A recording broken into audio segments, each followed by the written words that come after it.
Hey my friends, this is Daniel Alley, and I'm here today with Dr. Dennis Kimbro. I don't normally do interviews like this, but I'm in Atlanta, and we're at Clark Atlanta University, and I decided to interview Dr. Kimbro because he's a wise and intelligent man. Now, before we had this interview, we had a quick discussion, and he's quite successful at what he does. He's sold millions of books, including this book, Think and Grow Rich, A Black Choice, which is phenomenal, and of course, The Wealth Choice, which is a game changer. We're going to ask a couple questions to Dr. Kimbro because we really want to understand what does it really take to become a successful person. He focuses a lot on personal achievement and the mind that it takes to achieve everything you want in this world. So Dr. Kimbro, glad to have you today. Daniel, my brother, thank you very much. Yes. So tell me, this book right here, Think and Grow Rich, A Black Choice. Mm-hmm. What made you do this? What made you write this book? Well, really, that was Clement Stone's idea, not mine. Yeah. I was a nondescript writer at the time, going around the country interviewing successful African Americans for a book that I was writing entitled What Makes the Great Great. And that book got quite a bit of publicity and had several articles in Success magazine, and one of those articles made it to the desk of W. Clement Stone in Chicago. Yeah. And I didn't even know it, how he got my phone number. That should have been a question I asked him, but he got my phone number, and he called me, and he said, "Young man, we heard about you. When can you come to Chicago? I'd like to meet you." A couple of weeks later, me and my wife flew up to Chicago, didn't have the slightest idea what he had in mind, walked into his office, and he offered me the chance of a lifetime to finish, complete, and update a book that no one knew, Napoleon Hill's last writings, where he was attempting to write a black version of Think and Grow Rich. Wow, that's incredible because basically when we had a conversation before, Napoleon Hill's last book, his 17th book, correct? Mm-hmm. Was a manuscript of over 100 pages that was dedicated to helping black Americans succeed.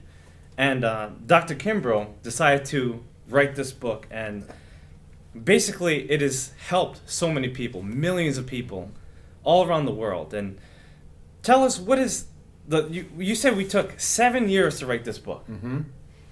Now, if you look at the last 100 pages, Napoleon Hill only had 3 interviews within those pages. He interviewed Undersecretary to the United Nations, Ralph Bunche. Mm-hmm. He interviewed a gentleman by the name of James Brown, who was the CEO of Crusader Life Insurance in Kansas City at the time.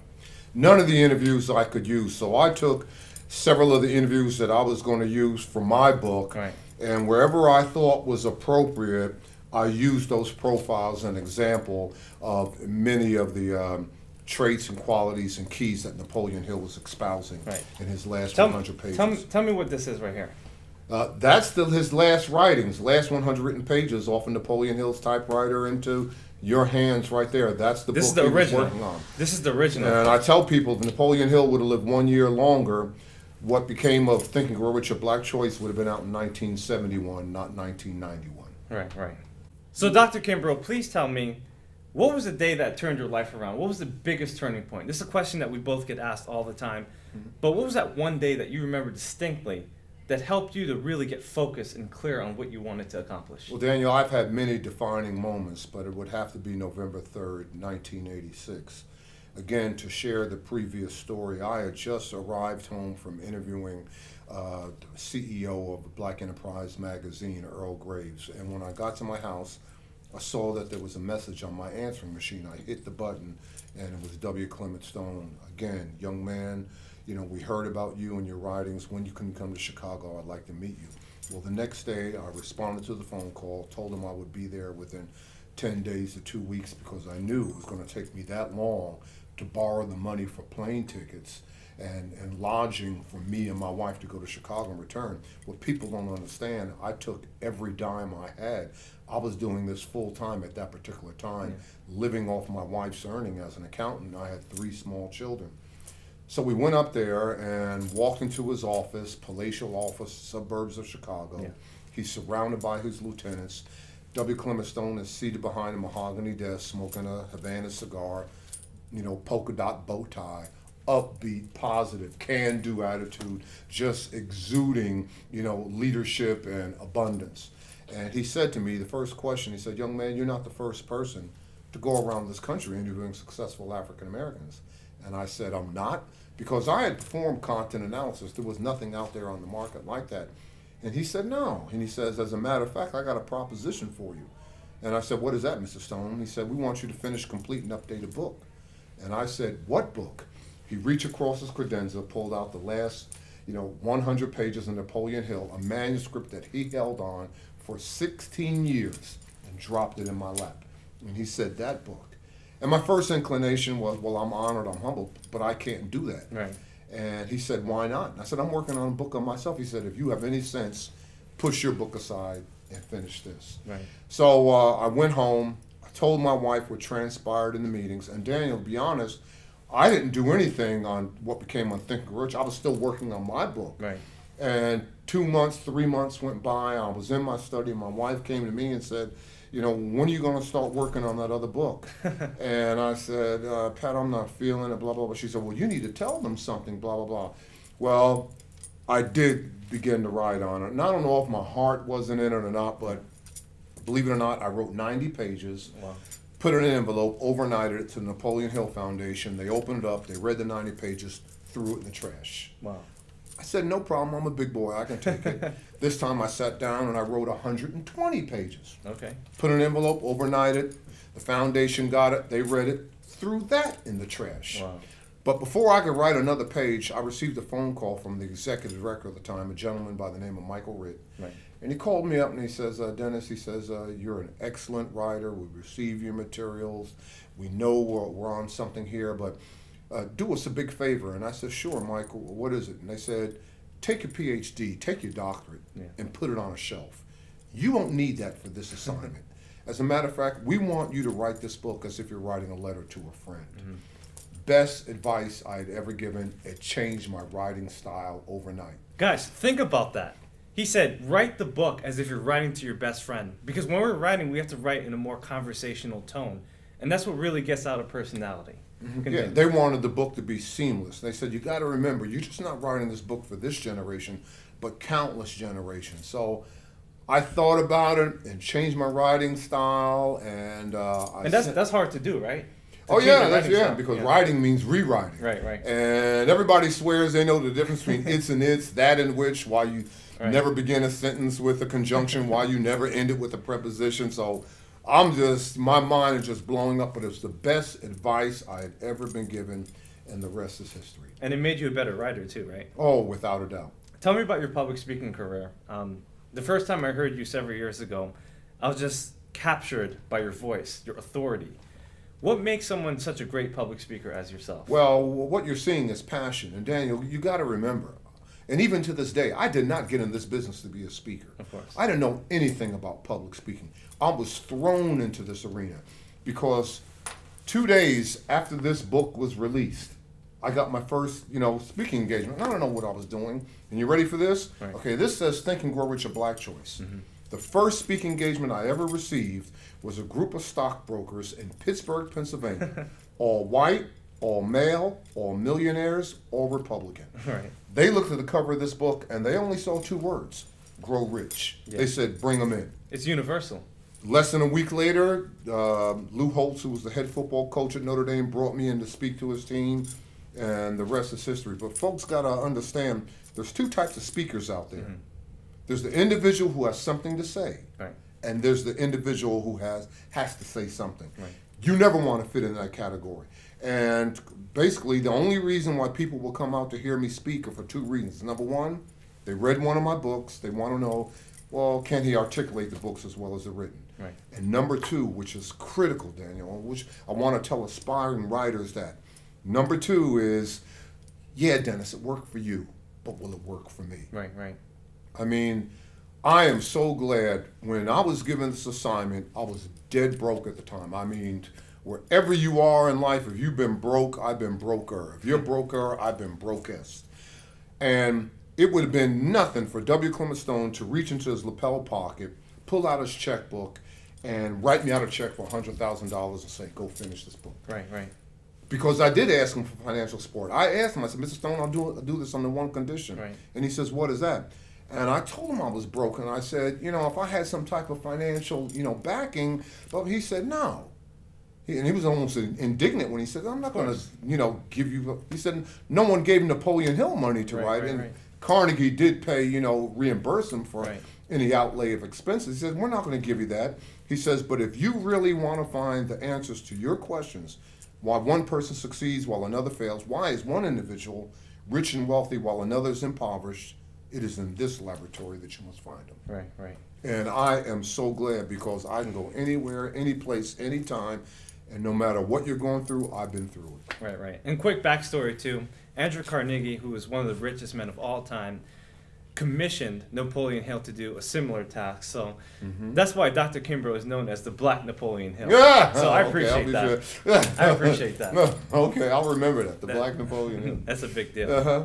All right, the other day I was talking to someone and they told me, Daniel, look, if you really want to become a spiritual person, you can't become wealthy. And if you want to become wealthy, then you can't really be spiritual. So, Dr. Kimbro, how does wealth and spirituality coalesce each other?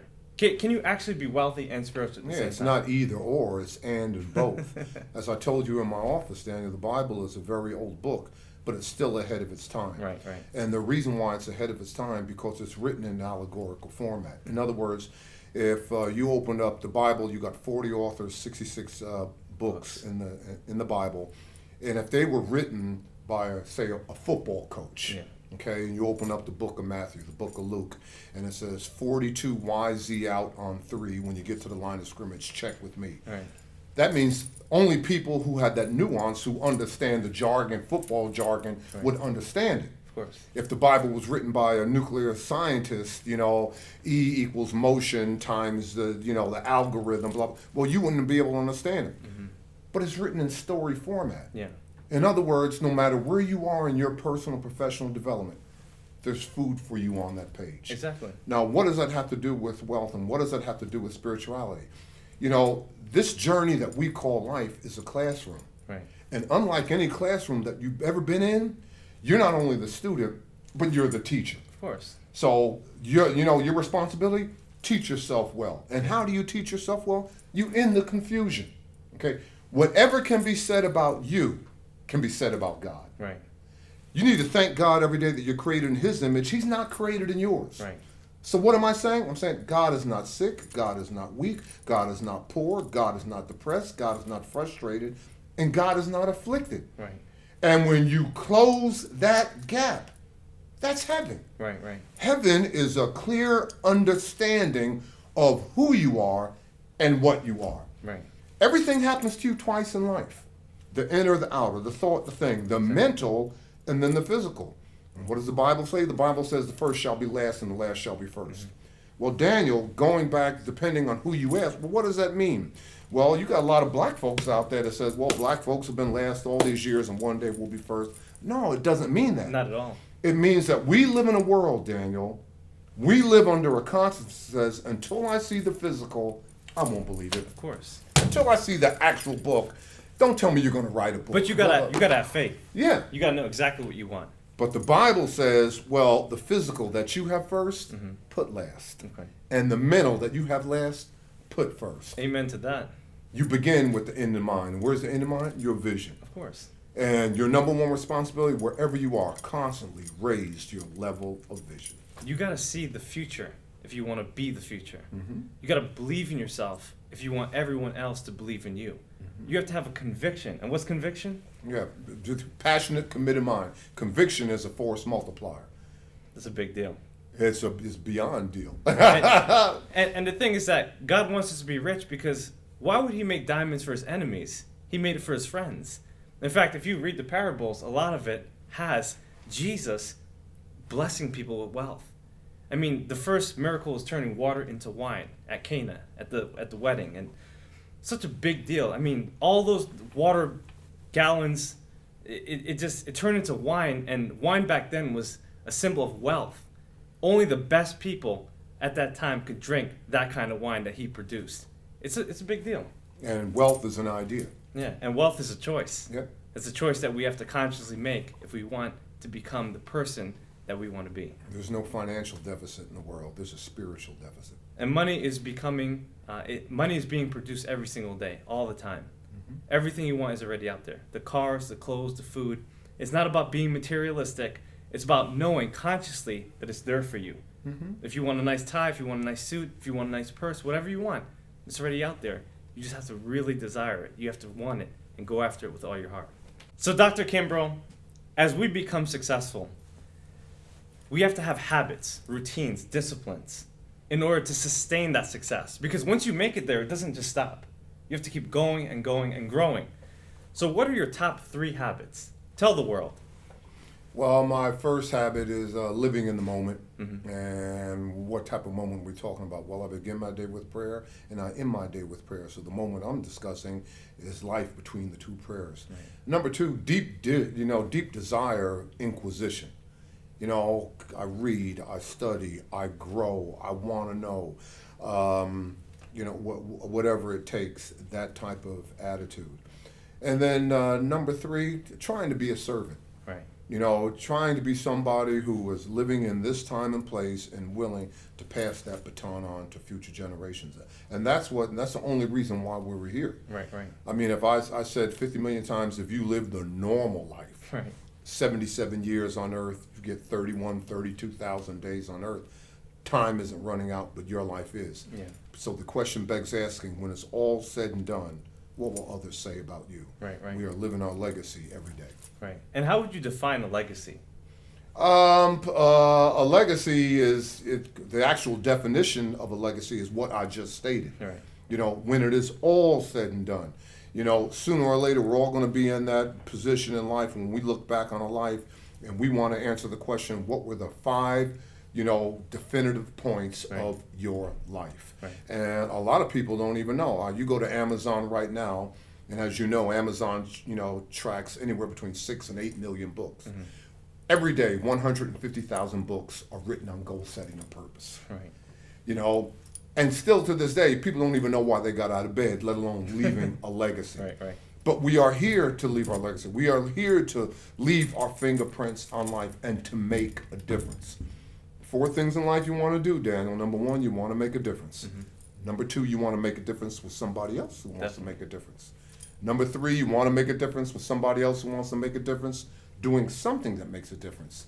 But number 4, what is critical, you want to make a difference with somebody else who wants to make a difference, doing something that makes a difference at a time when it makes all the difference in the world. Wow. And this is your time to shine. All right, Dr. Kimbro, we have another question. How would you define your personal philosophy in just 1 sentence? If you had to boil it down, what would it be? Learn how to say I can.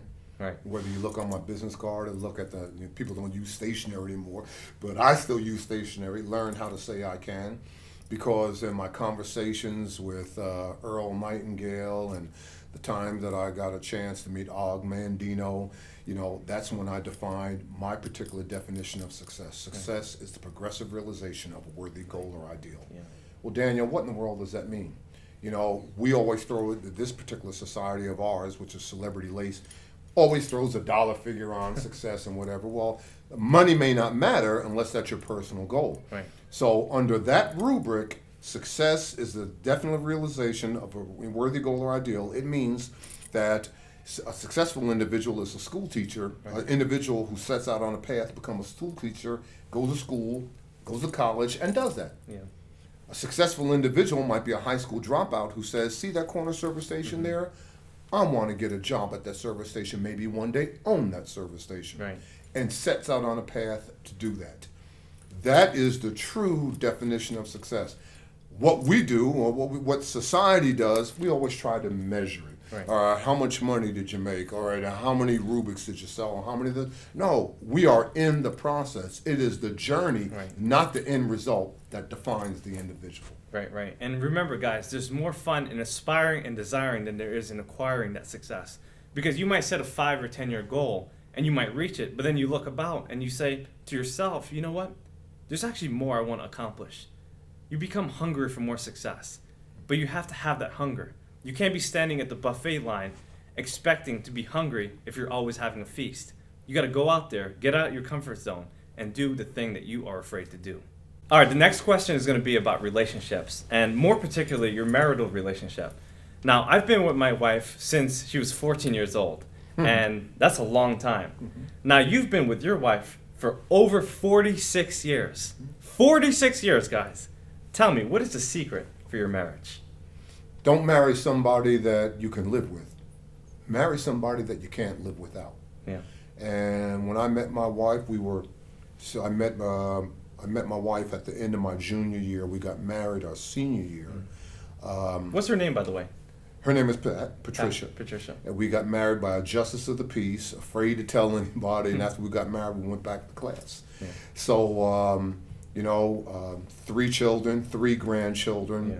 But we are kindred spirits, but there's a side to her and a side to me that are completely opposite and different, and I think that's what makes it exciting. Right.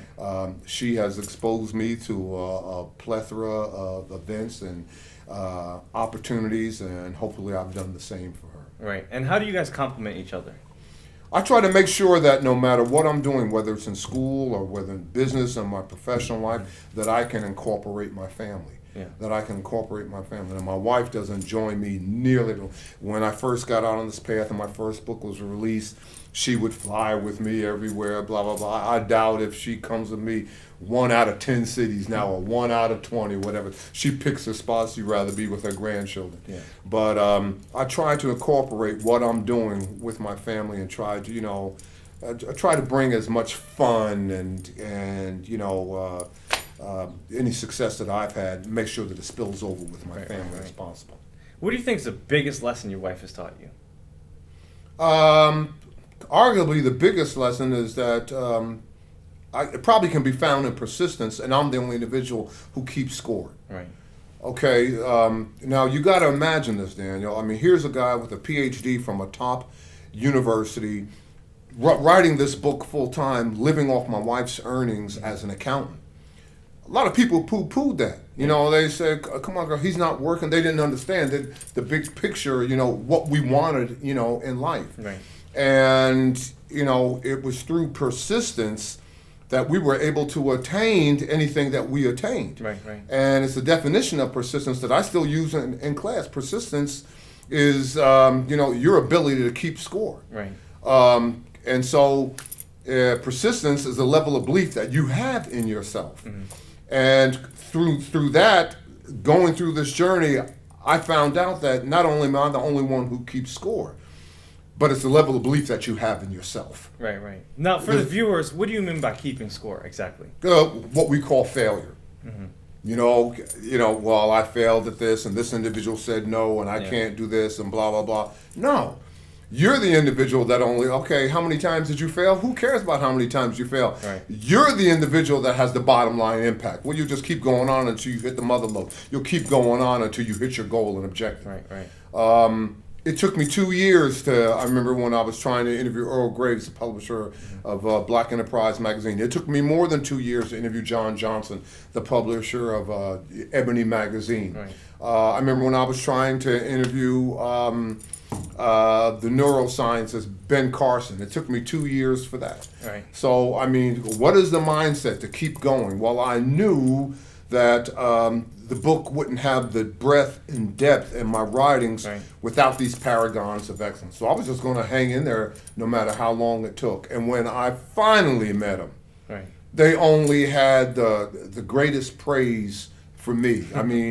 Earl Graves said to me, he said, young man, if you're not in sales, you need to be. Right. And John Johnson of Ebony magazine said, why are you going around the country interviewing successful people? Yeah. He said, all you got to do is look in the mirror. You're successful right now. And I said, I am? That's true, guys. Think about that. When you look in the mirror, these were powerful testimonies that they were given to me. Right. And one individual, another H.J. Russell said to me, young man, it's not a question of respect. It's more important who respects you, and I respect you. Wow.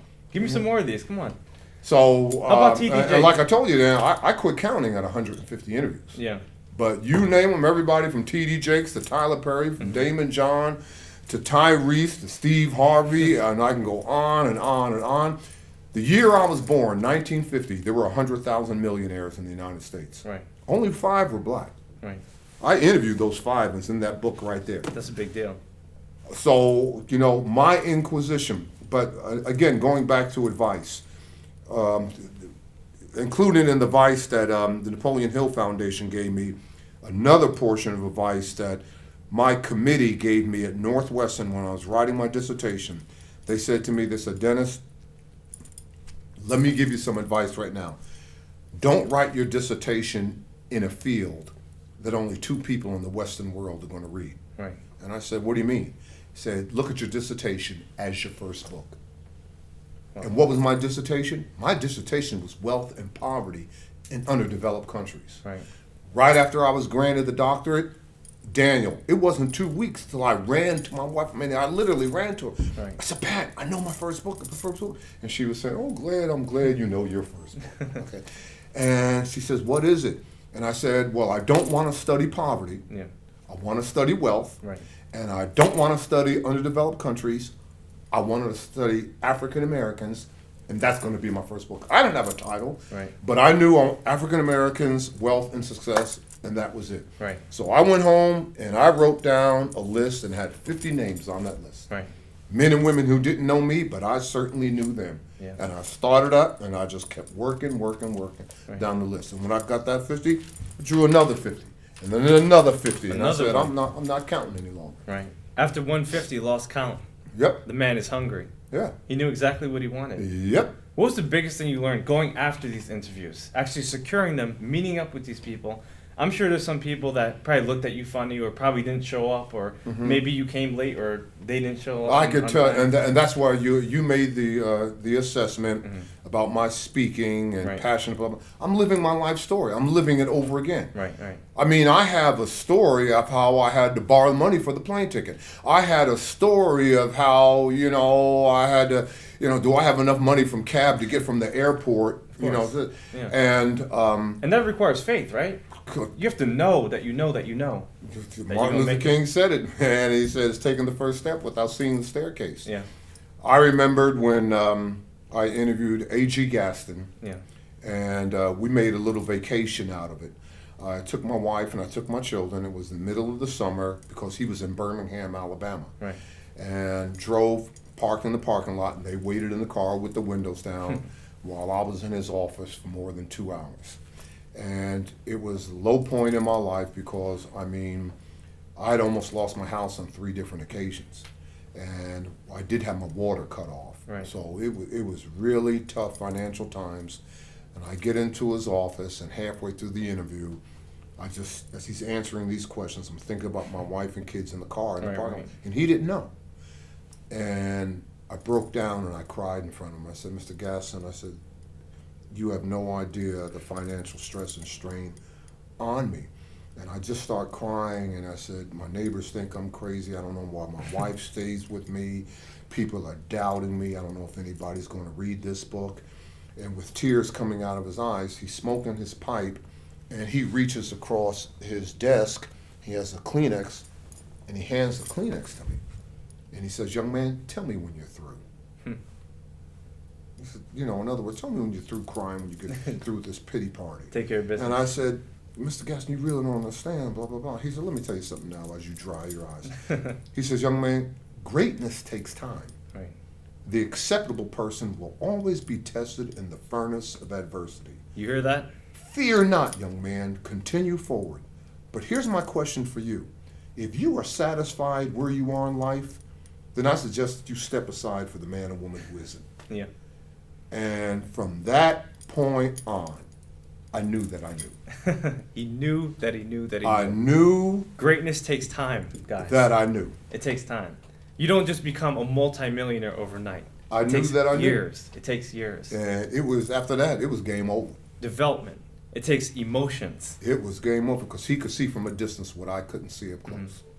And I just said, okay, I got this. Requires tenacity. And you got to give got everything you got. And shortly after that, I took my family and I said, let's go into the living room. Yeah. The living room of our house. And my youngest daughter was 7 years old at the time. And my oldest daughter, she was about to finish her senior year and go to college. So Right. me, my wife, and my 3 daughters, we walked into the living room of our house. And I said, let's form a circle and hold hands. Yeah. And so we formed a circle. And again, I knew that I knew. Mm-hmm. And we formed a circle and we held hands. And my 7-year-old daughter said, Dad, why are we holding hands? What are we looking for? And I said, Mackenzie, that's a good question. I said, I want you guys to look around. Everybody just look around. Just take a look. Hold hands and just look around. And my daughter said, what are we looking for? I said, take a good look. I said, this is the basement floor in life because you will never see it again. Right. You can only and go after up. that, Yeah. I got the top 12 publishers in the nation. I sent the manuscript out. Harvey McKay contacted me. Harvey McKay's agent became my agent. Sent my manuscript out that had received rejections. He sent it out to the top 12 publishing houses in the nation. The floor bid, just to be in the bidding process, was 6 figures. Not going to tell you what it was. Yeah. The top 12 in there, and they were all bidding against each other for that one. Wow. Guys, every master. Just like that. Every master was once a disaster. Just like that. You know.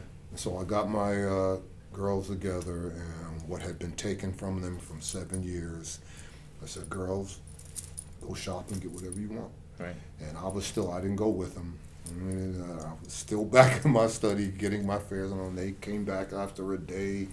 Oh, look what I got, and blah, blah, blah. And that's, they had so many boxes and packages in my study. And I said to them, you call that shopping. Yeah. That's not shopping. Tomorrow I want you to go out and do it again. Let's do this thing. So, those were high points, and we had a lot of fun. But just like Steve Jobs said, don't you dare do it for the money. Because the money will never sustain you. Of course. He said, you never build a business, you build a movement. Right. And see, what people don't see me, the number one bookstore in the Atlanta area was a Barnes & Noble at 5 Points. It's no longer in business. They moved it, they closed it down. Well, Daniel, what people don't see, they don't see me walking into that bookstore, that Barnes & Noble, and asking for my book long before it was finished. Right, right. They never see that. Right. One time I did that, and you know who was in that bookstore going up and down among the stacks and writing his name in his books? Tell me. John Maxwell. What? That's where I met John Maxwell. Legend. And Maxwell, we had a conversation, and he didn't know I was at a low point in my life. He didn't know that I went in there, and back then, everything where they had a big, thick book, they had it on microfiche, with no internet, blah, blah, blah. Right. And I went up to the manager, and she says, yes, I'm looking for this book. And I said, it's about blacks and it's about success. And she said, well, who's the author? And I said, some guy named Kimbro. And I said, how do you spell it? And I said, I think it's O. I know it's not O-G-U-H. And she would look under it and said, no. And I said, let me call my distributor. And she would call the distributor. Well, we can't find that book. And I said, you can't find that book. Everybody has that book. It's a bestseller. What do you mean you can't have it? Did that several times. Yeah. People don't see that. Yeah. Everybody that we revere, everybody that we look up to, everybody that we are enamored with, at one point in their life they were ridiculed. Yeah. At one point in their life they were mocked. Right. At one point in life all the cynics came, all the doubters came. Yeah. And what does that tell you? It tells you there's a big difference between a desire and a burning desire. Right. People ask me all the time, and we all have 50 million desires. You have a desire to interview me, and I'm honored, and blah, blah, blah. I have a desire to be a top professor at this school. My wife has a desire. She wants to repaint the house. She wants new furniture, and blah. We all have desires. Right. But what is a burning desire, Daniel? A burning desire is an inner candle. Mm-hmm. A burning desire is an inner flame. Yeah. That can never be extinguished. And though the doubters may come, and the cynics may come, and though the worst may come before you, you will use their doubt, you will use their cynicism, you will use the naysayers, the non-believers, the unachievers to propel you forward. Yeah. Feeding on it. And Preparing that's yourself. the difference. Exactly. Just like there's a difference between the guy who works in corporate America for 5 years, gets sick of it, jumps out of corporate America, launches his business, his product, his service. After a year, no one is using his product, no one is using his service. He gets behind on his mortgage. He's about to lose his car, and instead of losing his house and losing his car, blows the dust off his resume and gets another job in corporate. Right. Then Daniel, you have another guy, works in corporate America for 5 years, gets sick of the rat race, quits, launches his business, his product or service after a year. Right. No one is using his business. No one is using his product or service. He gets behind on his mortgage. He's about to lose his car. Mm-hmm. And instead of, he says, "Hey, listen, take the car, take the house. I can't go back into corporate America." Right. Now, what is the difference between the two? One guy is afraid of losing his house and his car. Right. The other guy is afraid of losing his life. Fear versus Big difference. And what is fear? F-E-A-R, false education appearing real. Yeah. You gotta have faith, and faith is a nourishment that will sustain you. Faith is a substance of things hoped for and the evidence Only of four things in unseen. life you need: something to do, something to believe in, something to hope for, and someone to love. Yeah. The rest is icing on the cake. If you feed your faith, your fears will starve to death. You really gotta believe in yourself, and you really gotta push through and believe in your deepest desires and go after it. Dr. Kimbro, we talked about a lot today, and I'm very grateful that you came on this interview, and we had the opportunity to discuss Thanks for having me. some of these deep questions. You're welcome. About your book, about your wife, about your success, about the struggle, because that's what we want to hear about. What's that last piece of advice you would give to somebody that really wants to make a change, someone that's all the way at the bottom, even if they're on drugs, even if they're about to go bankrupt, or even went bankrupt already, someone that lost their job, whoever it is, at the very bottom, what would you tell that person right now? Same thing Mother Teresa would always say: take the eye off you and place it on somebody else. Go serve somebody. Yeah. I tell my students all the time, Daniel, you got the same opportunity of Oprah Winfrey, you got the same opportunity of Bill Gates as soon as you wake up. Mm-hmm. You drive off the campus and see that guy holding up that cardboard sign, "I will work for food, anybody with extra cash, blah, blah, blah." He's got the same opportunity of Bill Jobs. Why? Right. Because he got the opportunity to be extraordinary. You see, Danielle, when you serve somebody, anybody can wow the customer. Right. Anybody can do more than what is expected, more than what is required. Anybody can go the extra mile. Yeah. Service is the price you pay for the space that you occupy. People will make you rich, people will make you poor, depending on your level of service. Wow. Well, that's a wrap, guys. I appreciate everything. And guys, leave your comments below. Let me know what you think. And subscribe to my channel. Make sure you follow my work. And also follow Dr. Kimbro. Everything will be in the description below. So check it out. And once again, thank you so much, Dr. Kimbro. Thanks for having me, my brother. Appreciate everything you do. Hang in there, Daniel. Yeah. And continue on your success. See you guys next time.